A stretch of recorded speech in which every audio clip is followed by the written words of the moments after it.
샬롬, 이동춘 목사입니다. 오늘도 여러분의 삶이 주님의 평안으로 가득하시길 기원하며 하나님의 말씀을 나누겠습니다. 오늘 주시는 말씀은 고린도전서 2장 9절로부터 16절의 말씀입니다. 이 말씀 중에 11절과 12절을 읽겠습니다. 사람의 일을 사람의 속에 있는 영 외에는 누가 알리요? 이와 같이 하나님의 일도 하나님의 영 외에는 아무도 알지 못하느니라. 우리가 세상의 영을 받지 아니하고 오직 하나님으로부터 온 영을 받았으니 이는 우리로 하여금 하나님께서 우리에게 은혜로 주신 것들을 알게 하려 하심이라. 아멘. 고린도전서 2장 9절로부터 16절 말씀을 본문으로 하늘의 은총을 마음껏 누릴 수 있는 방법이라는 제목으로 말씀을 나누도록 하겠습니다. 예수님 안에서 거듭난 사람은 성령님께서 거룩한 이끄심을 진행하십니다.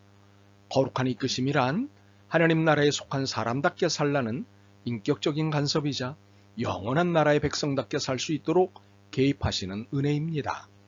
이러한 거룩한 이끄심을 받고 있는 사람을 영에 속한 사람이라고 합니다. 오늘 본문 중에 이를 확인할 수 있는 본문이 있습니다. 16절입니다. 누가 주의 마음을 알아서 주를 가르치겠느냐? 그러나 우리가 그리스도의 마음을 가졌느니라. 공동번역 개정판이 이해가 좀 쉽습니다.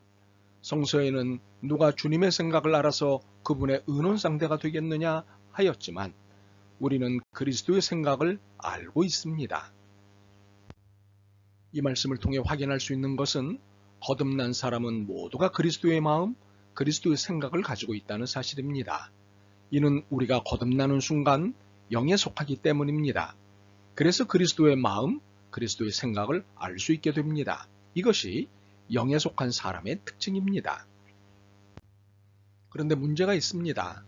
영에 속한 사람이 육에 속한 사람처럼 될 수도 있다는 사실입니다.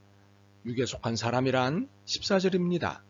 육에 속한 사람은 하나님의 성령의 일들을 받지 아니하나니 이는 그것들이 그에게는 어리석게 보임이요 또 그는 그것들을 알 수도 없나니 그러한 일은 영적으로 분별되기 때문이라.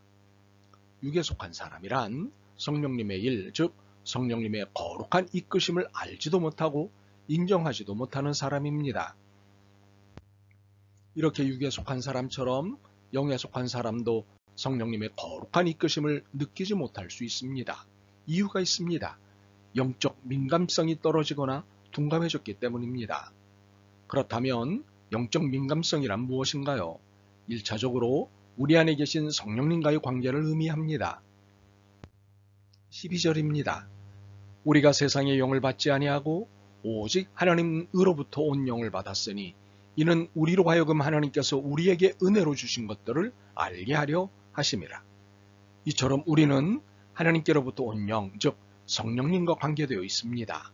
이 덕분에 하나님이 하시는 일, 그리고 하나님이 은혜로 주신 것들을 알아보는 능력을 갖게 됩니다. 바로 이 능력이 영적 민감성입니다. 이 영적 민감성이 높을수록 하나님의 깊은 계획까지도 깨달을 수 있습니다. 그러므로 그리스도인인 우리는 성령님과 관계된 이 영적 민감성에 의해 하나님을 보고 듣고 느낍니다. 이를 두고 영적으로 깨어있는 그리스도인이라고 합니다. 그런데 육에 속한 사람처럼 하나님을 보지도 못하고 듣지도 못하고 느끼지도 못하는 일이 생깁니다. 이는 영적 민감성이 둔감해지기 때문입니다. 그렇다면 왜 이런 둔감함이 나타나는 것일까요? 하나님과의 친밀감이 깨졌거나 금이 갔기 때문입니다. 하나님과의 친밀감이란 하나님과 깊은 교제, 깊은 소통입니다. 그래서 하나님의 깊은 속을 이해하고 그 이해를 바탕으로 삶의 소망과 믿음을 갖게 됩니다. 더욱이 하나님의 속을 깊게 이해하는 만큼 믿음은 더욱 굳세집니다. 9절과 10절입니다. 기록된 바 하나님이 자기를 사랑하는 자들을 위하여 예비하신 모든 것은 눈으로 보지 못하고 귀로 듣지 못하고 사람의 마음으로 생각하지도 못하였다 함과 같으니라. 오직 하나님이 성령으로 이것을 우리에게 보이셨으니 성령은 모든 것 곧 하나님의 깊은 것까지도 통달하시느니라. 우리는 그리스도인입니다. 예수님 안에서 거듭난 사람으로 예수님이 영생을 책임져 주시는 사람입니다. 그렇게 예수님을 기꺼이 따르는 사람입니다. 바로 여기에 성령님의 거룩한 이끄심이 작동하십니다. 참으로 영생의 믿음과 따름의 용기가 성령님에 의해 작동됩니다. 이렇게 우리를 이끌어 주시는 성령님과 친밀한 교제를 나눌 때 하나님의 기쁜 것을 보고 듣고 느끼게 됩니다. 이것이 하나님과의 친밀감입니다. 바로 이 하나님과의 친밀감에 하나님의 임재가 나타납니다. 12절과 13절을 볼까요? 우리가 세상에 영을 받지 아니하고 오직 하나님으로부터 온 영을 받았으니 이는 우리로 하여금 하나님께서 우리에게 은혜로 주신 것들을 알게 하려 하심이라. 우리가 이것을 말하거니와 사람의 지혜가 가르친 말로 아니하고 오직 성령께서 가르치신 것으로 하니 영적인 일은 영적인 것으로 분별하느니라.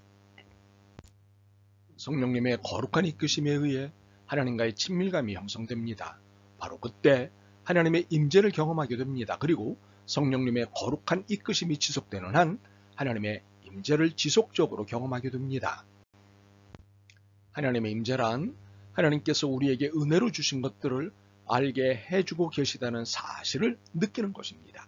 성령님을 통해 하나님의 지혜가 깨달아지는 순간 하나님이 나와 함께 하고 계시다는 사실을 느낍니다. 이 느낌이 하나님의 임재입니다. 그런데 이 느낌은 특징이 있습니다. 평안함과 온화함입니다. 그리고 절제와 담대함입니다. 그리고 헌신과 순종입니다. 그렇다면 이러한 태도가 나타나는 진정성을 가지려면 어떻게 영적 민감성을 유지할 수 있을까요? 첫째, 수시로 기도하는 것입니다. 물론 시간을 정해놓고 하는 것도 좋습니다. 새벽이든 아침이든 점심때든 저녁이든 시간을 정해놓고 하는 것도 좋습니다. 그리고 간단하게 기도하는 것보다 깊게 기도하는 것이 필요합니다.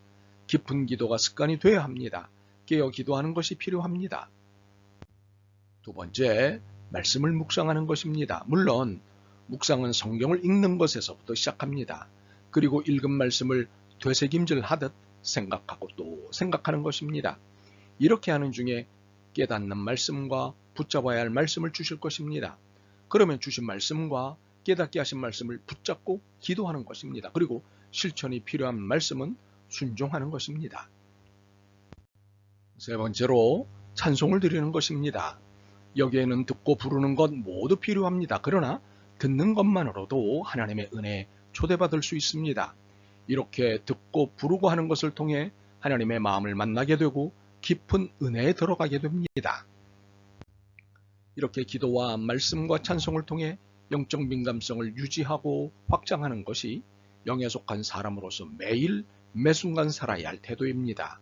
만약 이러한 태도가 사라지거나 느슨해지면 육에 속한 사람의 모습이 나타납니다. 하나님의 깊은 마음은 물론이고 하나님의 움직이심을 볼 수 없게 됩니다. 참으로 하나님의 일을 보지도 듣지도 느끼지도 못하게 됩니다. 이렇게 영적 민감성이 작동하지 않으면 삶이 육신에 묶여 하나님의 인도하심을 받지 못합니다. 그리스도인임에도 삶이 갈팡질팡하게 됩니다. 삶이 혼란스러워집니다. 바라기는 예수님 안에서 거듭난 우리에게 주신 선물인 성령님의 거룩한 이끄심을 받는 삶이 되실 수 있기를 소망합니다. 그래서 하늘의 은총을 마음껏 누리실 수 있기를 소망합니다. 아멘. 주님, 이처럼 영적 민감성이 중요함에도 영적으로 깨어있지 못해 하늘의 은혜를 분별하지 못했음을 회개합니다. 이제 깨어있는 영으로 주님의 뜻을 분별하는 영의 사람, 하나님과 친밀한 사람이 되기를 소망합니다. 도와주옵소서. 예수 그리스도의 이름으로 기도드립니다. 아멘. 오늘도 여러분의 믿음과 삶을 응원합니다. 사랑합니다.